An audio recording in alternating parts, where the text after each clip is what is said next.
taking a deep dive into the world of process safety management. Right. But with a twist. Okay. We're focusing on what it means for those gathering pipelines way upstream in the oil and gas industry. Interesting. Think about it like this. Okay. If oil and gas production is a river, we're going all the way up to the headwaters. I see. Where the streams are smaller. Right. But the potential impact downstream, Yeah. huge. Makes sense. And what's so often overlooked is that process safety isn't just about valves and sensors. Right. It's about people. Yeah, the human element. It's about the culture, Totally. the leadership, Absolutely. and how decisions get made in those critical early stages. You know, that's what makes this deep dive so fascinating. Definitely. We've got some really insightful source material to draw from. Like what? Well, for one, there's a discussion from the Naked Leadership podcast.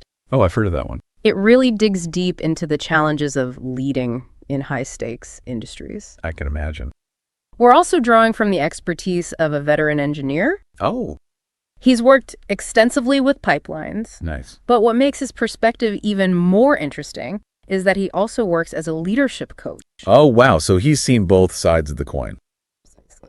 So let's dive into one of the key takeaways from the material. Okay. This idea that change, even change meant to improve safety, can actually be risky. Right, that counterintuitive aspect. The source material talks about this J-curve phenomenon. Ah, the J curve. It's like, you know, when a golfer is trying to improve their swing, Yeah, their game often gets worse. before it gets better. Exactly. Classic example. It seems like the same thing can happen when trying to implement safety improvements, Especially in a field where the stakes are so high. like upstream oil and gas, Exactly. you know, where the margin for error is so incredibly small. Absolutely. Any change can feel like a threat. It's not just about the technical side of things either. It's about the emotional experience of that change. I see. It's that human factor again. Exactly. So how do you navigate that?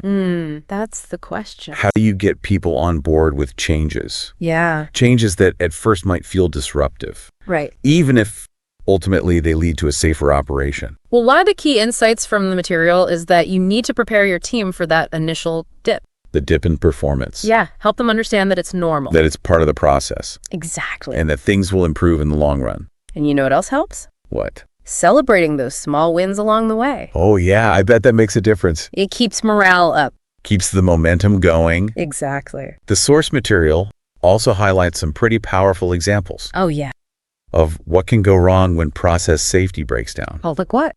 Like those pipeline incidents, Right. one in California and one in Michigan. Tough. It's honestly a little unsettling to read about those failures Yeah, why is that?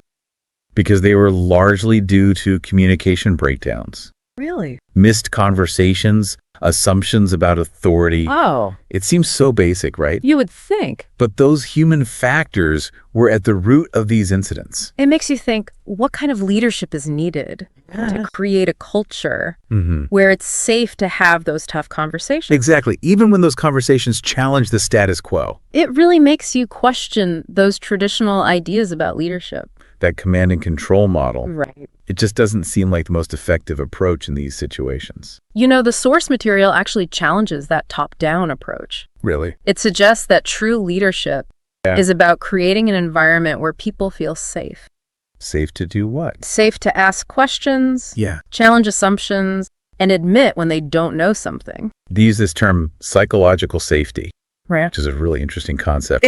So, in a nutshell, what is psychological safety?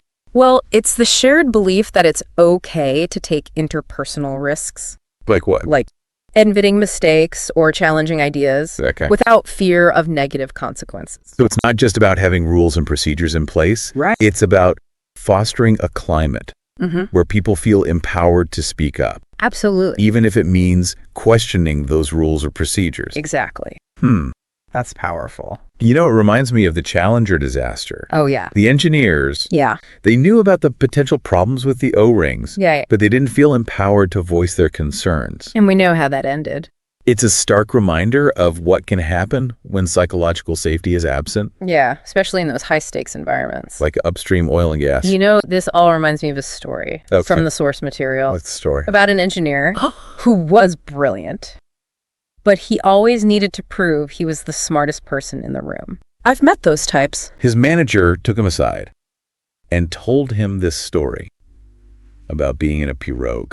A pirogue. What's a pirogue? a small canoe. Oh, They use them in the Louisiana bayous. gotcha. Anyway, this manager, Yeah. he'd been down in the bayous working on a project, Okay.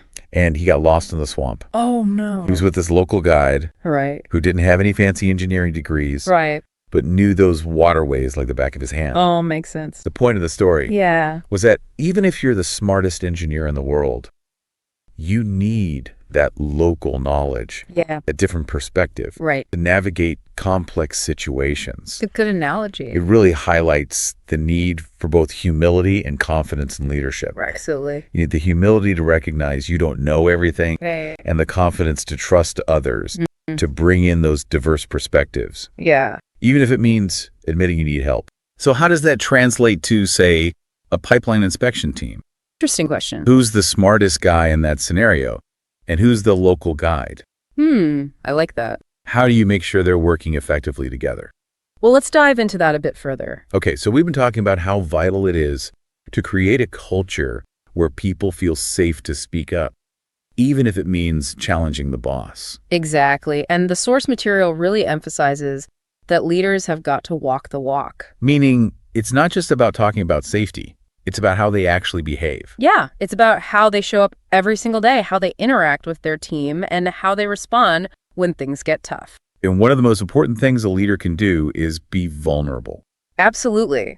Admitting when you don't have all the answers, that can be hard for some leaders. Especially those who are used to being the ones calling the shots. But being vulnerable, it shows your team that it's okay to take risks And to admit mistakes. and to ask for help when they need it. It all comes back to creating that sense of psychological safety. Right, where everyone feels safe to contribute their ideas and concerns. You know, another point the source material makes Yep. is about being genuinely open to feedback. And I think that's key, really listening to what your team is telling you. And not just the positive stuff, the praise. Yeah, it's easy to listen to praise. It's a lot harder to listen to criticism. But real leadership, that's about being open to those critical voices. Because often, those are the voices that can help you avoid making big mistakes. Right, those are the people who are seeing the potential problems firsthand. They're the ones with the boots on the ground. And they might have insights that those higher-ups just don't have. It reminds me of those wingsuit flyers again. Oh, right. They're constantly analyzing their jumps, looking for feedback, always trying to improve. They understand that risk is part of the game, but they're not reckless. They're calculated. They're always trying to learn and get better. And that mindset, that commitment to continuous improvement is so important for process safety. It makes sense. Yeah. But how do you actually measure progress? How do you know if you're really building a strong safety culture? That's the million-dollar question. A lot of organizations just focus on things like incident rates or near misses. But that doesn't tell the whole story. No, safety culture is about more than just numbers. It's about how people are interacting, how they're communicating. Are people willing to speak up when they see something risky? Are they comfortable reporting those near misses? Are they actively participating in those safety meetings and discussions? That's where you really see what the safety culture is like. And if you see people hesitant to report problems or brushing off those near misses, That's a red flag. it means something needs to change. And one of the tools that can be helpful for assessing safety culture is the Safety Perception Survey. Oh yeah, I've heard of those. Can you tell us a little bit more about them? Sure, they're basically a way to gather anonymous feedback from everyone in the organization. So people can speak freely without worrying about any negative consequences. And it gives leaders really valuable insights into how people are actually feeling about safety. And of course, it's not enough just to collect the data. Right, you have to actually act on it. Make changes based on what you're hearing from your team. That's how you build a stronger safety culture. So as we wrap up this deep dive into process safety management, especially for those gathering pipelines, I think the key takeaway is that it's all about people. It's about leadership. It's about creating a culture where everyone feels valued and empowered to make a difference. And where safety is truly everyone's responsibility. Until next time, stay curious, stay safe, and keep diving deep.